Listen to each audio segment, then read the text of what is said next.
I'm Lou with another episode of My Car Story, and with friend of the channel Buzz, he's got another, well, car that you're gonna say what. And this one, well, I'll let you enjoy it. Buzz, what year, make, and model is this one? This is a 1964 Buick LeSabre Estate Wagon. It's a lot going on there. Now I want to show your hat, banana boat, and come on alongside me, Buzz, because we have, well, the banana boat. Okay, why the wagon and how'd this happen? Well, we moved up to this country house here, and I never was really a wagon person, but when we bought this country house, I decided we needed an estate wagon to run all our chores and everything in, so we bought this beautiful estate wagon from a friend about 3 months ago. So it's been with you, a new one, and this looks like a Warshawski's add-on. What is this? That's called a Breezy. Those were popular back in the 50s. They look cool, and they allegedly keep the wind from blowing in your face when you got the window down. They just look cool. The all-important luggage rack, which probably has never been used. Now, I want to share that the person who had this car before you, tell me a little bit about them, because this car is highly optioned. Yeah, this car, originally from the factory, it was a light metallic blue, but it just was kind of a so-so color, so the previous owner painted it his favorite color, which is also happens to be my favorite color, sunburst yellow, which was a Buick color in '64, and made it a two-tone with the white roof. And he was downsizing his collection, and I just happened to be in the right place at the right time to be able to purchase this car. It is fully optioned. It has virtually every option that Buick offered back in 1964. If it didn't have it, he added it on with all NOS Buick parts, because he was a former Buick mechanic and knew what he was doing, and this car is just loaded to the hilt. So we got that nice sill under there. So we got 63 taillights, right? Yeah, Buick kept the same taillights in 1964. It was too expensive to make a whole new rear end for the car. Yeah. So it has a 64 grill, but 63 rear end. Isn't that interesting? Let's show them how this back end works. Okay, we'll put the window down so we can show how the cargo area works. And I'll show you the interior in a second. But we'll take our time. Look at even the windows. All the visual. There we go.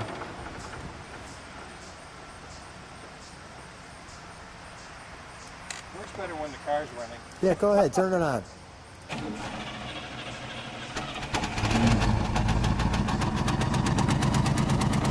Nice. Yeah, that helped.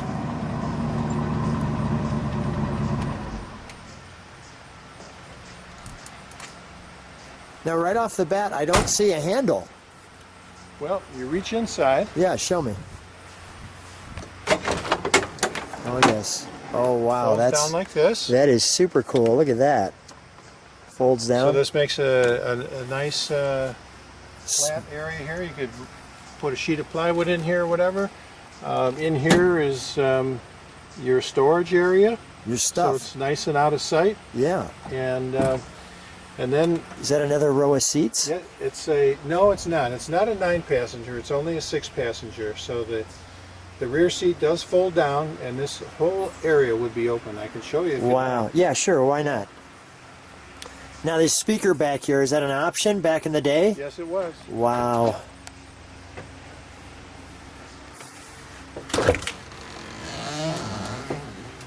Wow. And there you go. Now you're ready to do some serious hauling. Wow. That's an estate all by itself. Yes. That's great. Wow, that is great. All right, let's button it up. While you're buttoning some of it up, I'm going to go into the front interior as you put the back together. May I? Buzz, may I get into it? Can I get into it? Absolutely. Yeah, thank you. Okay. That's the original interior on this car. So let me just share that. Let me have you go ahead, pull up the back seat if you like, and I'll show this. Even how the doors all open up, as you can see. First of all, we're greeted right here. A lot of information there. We have our pedals. Let me show you the mechanism here for the seats, as you can see. To pull that up. This needs to be pulled up while you pull it up.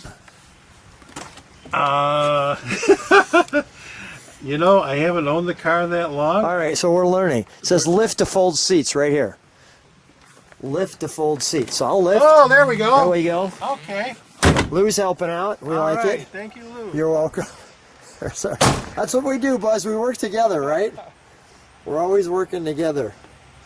Look at this. We're learning together. Lift to fold seat. Simple instruction. Let me show you the interior. This car is loaded. Look at the power seats. Now this person who worked with Buick had some access to all of the pieces. You got a tilt wheel, which is very rare back in those days. Tilt wheel here? Yeah. Okay. It's kind of nice how that swung away. We've got the cruise, your brake, your left vent, your right vent.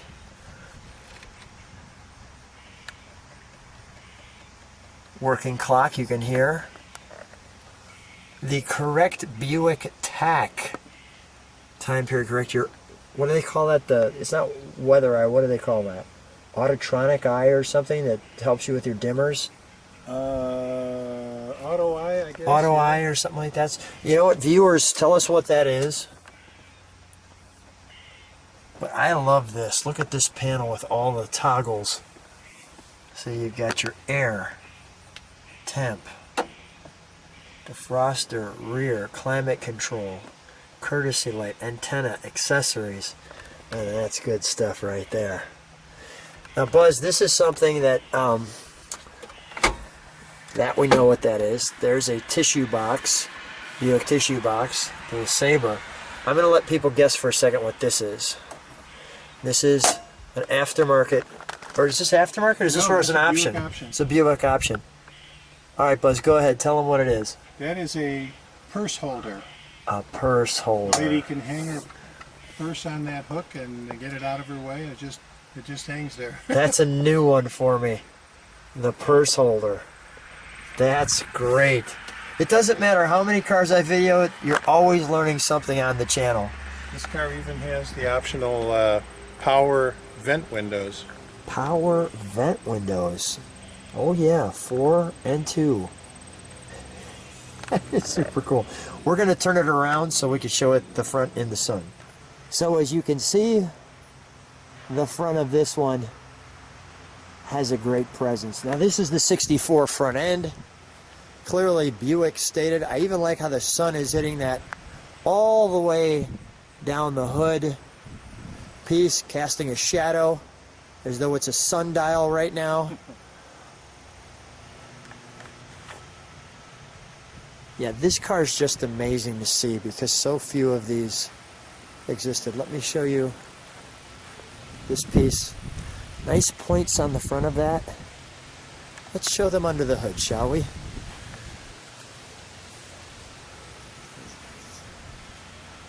Quite the side directional light there.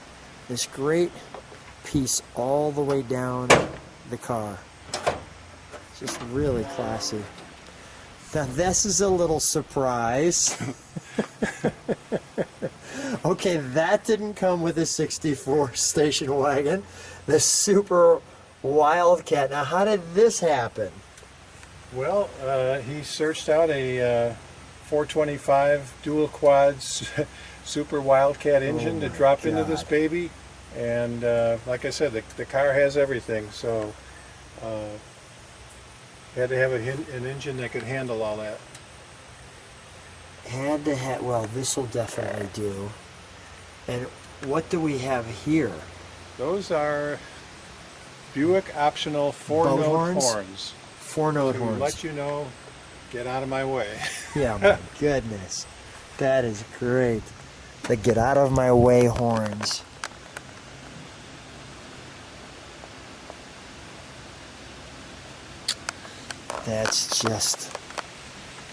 That's wonderful. That's a nice surprise. What is it, 425? 425. 425. And you can see on the heads there. Oh, this really looks good. This is really kind of neat here too, right? I mean, the way he made all the proper plumbing for the air conditioning. Yep. Wow. Everything is to spec. That's amazing. All right, well, let's fire it, shall we? This is your cruise control back here. I can see that with the chain. Right. Got it. Okay. It wasn't exactly high tech back then. No, that's really cool.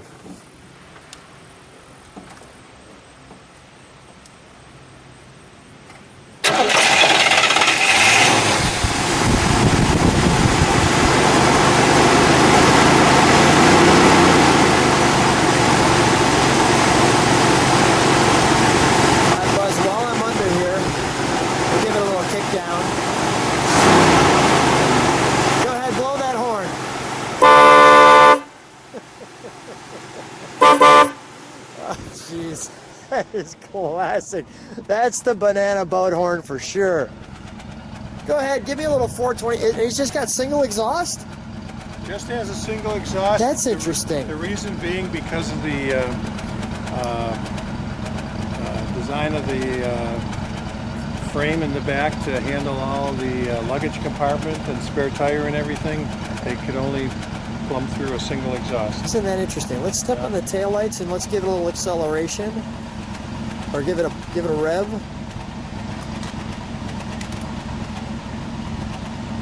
There's our taillights. That looks great. Go ahead, give it a rev.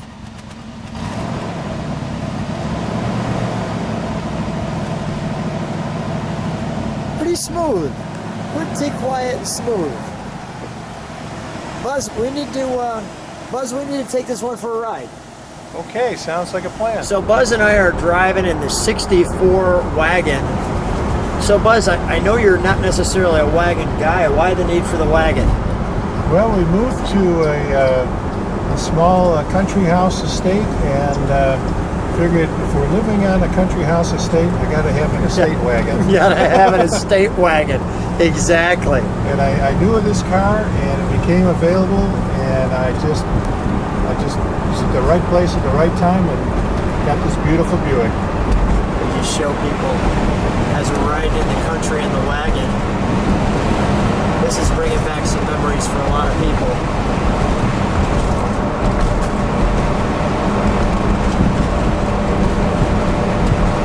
Driving through the country in the estate wagon. Nice. What a fun car. What's the reaction when you have this at a car show? People waving to us. What's the reaction when you have this at a car show? Oh, it draws a crowd. People are intrigued with station wagons. You don't see them too often at the shows. So when there's a really cool wagon, they kind of gravitate to it. And people, tell me just how rare this car is, because Buick was not a wagon, known for their wagons. Yeah. So for one of these to survive in this condition, it's really unusual. And I know you like the unusual. We've featured many of your cars, and all of them really unique and really cool. This one is cool just because of what you said. You just don't see it, and I really think the wagons are kind of making a comeback. They are becoming very collectible because they're so scarce, and a lot of people want to relive their childhood vacation memories where mom and dad took them across the country in a station wagon, and that's why they're so cool right now. Super cool, for sure. We're just cruising out in the country, riding the bike, driving the car. this is another car that you can just drive to California and not even feel like you were on a long trip. You know, it's just so comfortable. The banana boat. The banana boat. Blow that horn, would you please? All aboard! Buzz, what fun. Thanks so much for bringing us along for the ride. Thanks for being on My Car Story. Okay, Lou.